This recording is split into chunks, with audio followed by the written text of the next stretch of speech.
Hello guys, this is Code and Code, and this is lecture 3 from this number theory series. And in this lecture we are going to talk about prime factorization. So prime factorization is basically you are given a number n and you have to find the prime factors of the given number n. For example, if the number is 100, then you have to print 2 comma 2, next line 5 comma 2. 2 comma 2 means 2 raised to power 2, of course, and 5 comma 2 means 5 raised to power 2. So how we can do it? The brute force approach is very straightforward.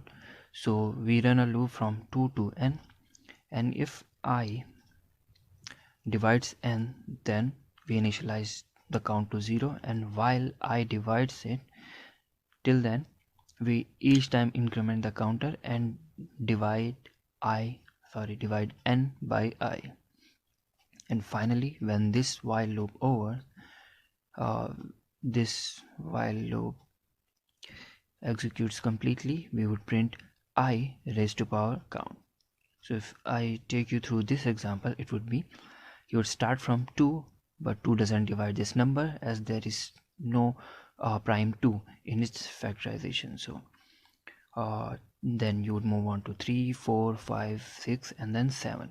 Now 7 divides it, so you would come here, count would become 0, and since the number n currently is this is divisible by 7, so you would increment the count, so the count would become 1, and you would divide number n by 7. So when you divide number n by 7, 7's power would reduce to 2, so it would become 2 and count become 1.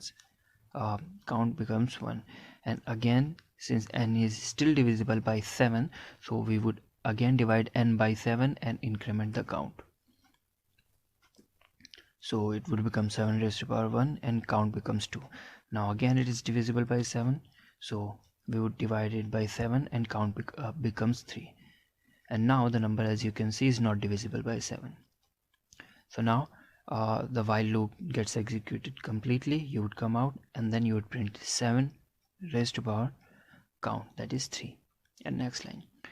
And now from 7 we would continue, from 7 we would continue 8, the number is not divisible by 8, 9, 10, then 11, 12, and then 13. At 13 the number is divisible by 13, so since number is divisible by 13, so we would come out here, we would initialize count to be 0, and till the number is divisible by 13 we would increment the count and divide it by 13, so the number is only divisible by once. So after dividing n by 13, it would reduce the power of 13 to 0, and now count becomes 1, so you would print 13 raised to power 1, and now you would move on,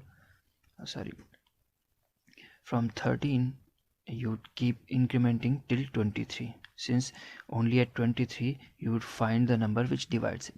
So you see, each time when we come inside this loop, I is actually a prime number, and you can prove that the first divisor starting from 2 of any number is prime, and if you remove all powers of it, then the next divisor itself would be prime again. So again we would come here at 23 and then keep incrementing, and then we would finally print 23 raised to power 12. So the overall time complexity of this is linear. Or to give you a better idea of time complexity, you see, we are coming inside only when I is prime. I divides n and I is prime. So and then we are running a while loop till the number n is divisible by I. So this loop runs log of I times log n times with base I. So you see, the number is 23 raised to power 12. So if you see, the while loop would run 12 times here. So if we assume, okay, the inside of it gets executed constant time. Assume if n is 10 to the power 9, then even in the worst case it would be executed, this while loop would be executed at most 31 or 32 times. So if you assume okay, the inside part gets executed in till login time, so just how many times, just calculate how many times we would get inside this. So in worst case we would get inside this if statement as many times as there are different primes in the factorization of n. Now till 10 to the power 9, if you see, if you multiply first like 10 prime numbers, I guess, yeah, if you multiply first 10 prime numbers, then the number comes out to be 6 into 10 to the power 9. So till 10 to the power 9 you won't get more than 10 different primes. So in this if statement you come 10 times and at max, and the inside of it gets executed log n time log of n. So the complexity, it may seem that it's like 10 into log n, which you can see is equivalent to log n in big O notation. But the problem is, if the given number is actually prime, then the worst case occurs. If the given number is this, of course the you would get inside the loop like 10 times, first for 2 and then for 3 and then for 5 and so on till 29.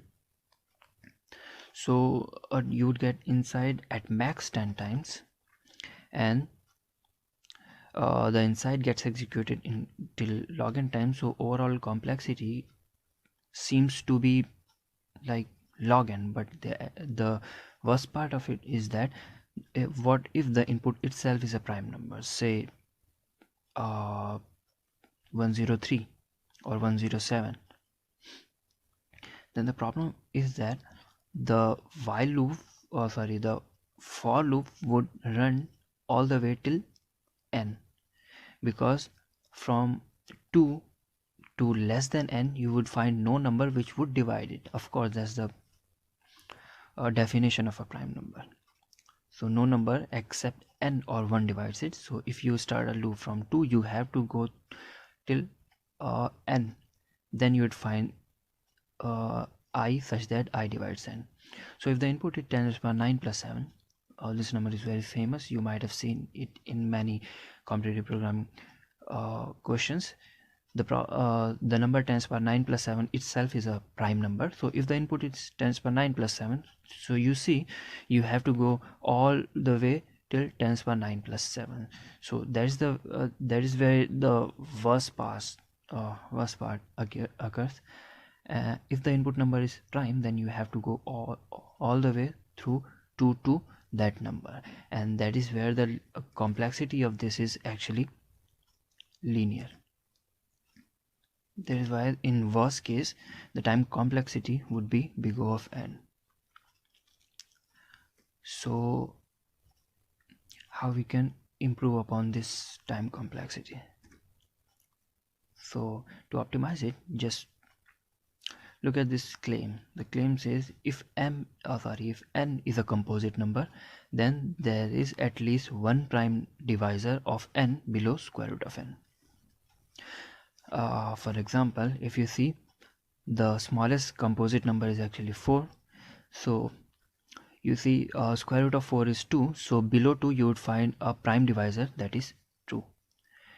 6 itself is a composite number, and if you see square root of 6 would be 2 point something, I guess, and below 2 point something you would find a prime divisor of 6, which is 2. So if n is a composite number, and this is not a formal proof, of course, this is just example, I advise you to find the proof yourself and try to prove it yourself. And if you are following this series, then you know in the lecture when we were studying primality test, there we have talked about this is square root thing, and we have proved that. So this thing I am leaving to you to prove. Then if n is a composite number, then there is a prime divisor below square root of n. We would use this fact to optimize a solution, and then instead of running a loop till n, we would run only till square root of n. So what would happen if n is a composite number? We would keep on finding its divisor, or basically prime divisor, and if n is not a prime number, then finally n would be greater than n would be greater than 1. Let me tell you with an example. So take an example of this thing. So I would come to 7, and then since 7 square is less than this number, so we would I would run till 7, and then you would come out and divide it, and then n would become 13 raised to power 1 multiplied by 23 raised to power 7. So then I would keep on incrementing till I becomes 13. Of course 13 square is less than 13 raised to power n, 13 raised to power 1 multiplied by 23 raised to power 2. So we would come inside, and then since 13 divides n, we would divide it once time and then print it, and then now the n becomes only 23 raised to power 2. Now I would keep on incrementing till 23. I would keep on incrementing till I becomes 23. Of course 23 raised to power 2 is smaller than equal to 23 raised to power 2. So we would come inside, and then since the number is divisible by 23, we would complete our execution and then print 23 raised to power 2. Suppose it was 23 raised to power 1. Then as soon as we move to 14 after execution of 13 factor, when I becomes 14, I square, that is 14 into 14, is not smaller than equal to 23. I'm talking about the fact when there was only 23 raised to power 1. The number was 7 raised to power 3, 13 raised to power 1, and 23 raised to power 1. Then what would happen? I square, that is after completing this part, then I would become 14, and 14 into 14, that is 14 square, is not less than equals to 23. So we would not get inside. Instead the for loop will complete its execution, and then we would come inside, and then we would n is actually 23. So if n is greater than 1, yes, n is greater than 1 because n is 23. So we would print n raised to power 1, because we would come inside outside this for loop, and if we come outside this for loop and n is still greater than 1, which indicates that n is a prime number. So we would print prime number raised to power 1. And why we come outside? Because n is a prime number, because if n is prime number, then there is no prime divisor below square root of n, and by previous claim we have seen that n has a prime divisor, at least one prime divisor below square root of n if n is a composite number. But if n is a prime number, then there would be no prime divisor below square root of n. So that is why we come outside this for loop, and if n is greater than 1, then n itself is a prime number. Take an example of 7 itself. 2 square is less than 7, but 2 doesn't divide 7. 3 square is not less than 7, so we would come out this loop, and n is 7, which is greater than 1, of course, so you would print 7 raised to power 1. So this for this approach, the complexity is square root of n, because this for loop runs for till square root of n.